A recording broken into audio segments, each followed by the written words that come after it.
Dave here from Constant Contact. I'm sure it's no surprise to hear that there are a lot of people on Facebook.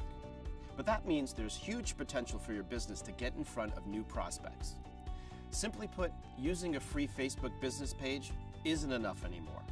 Here's why. Even if someone likes your page, Facebook uses algorithms to determine whether or not those people actually see your posts. And in many cases, those views can be as low as 2%. So, what should you do?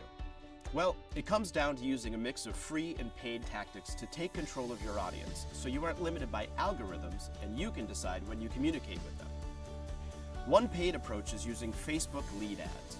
With them, you can target the right people, capture their attention, and grow your business by offering something of value in exchange for their email address.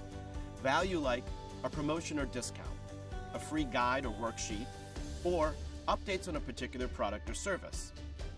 To help you simplify the process, you can now create and run Facebook lead ads right within Constant Contact, and any contact information you gather is added directly to a list in your account.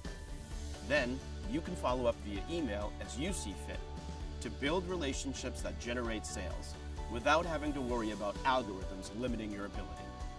And don't worry, you're not alone. Our live support and training resources show you how in a way that makes sense for your business. And if you need it, our marketing advisors can walk you through it step by step. Want more tips on Facebook lead ads and other marketing advice? Subscribe to the Constant Contact YouTube channel.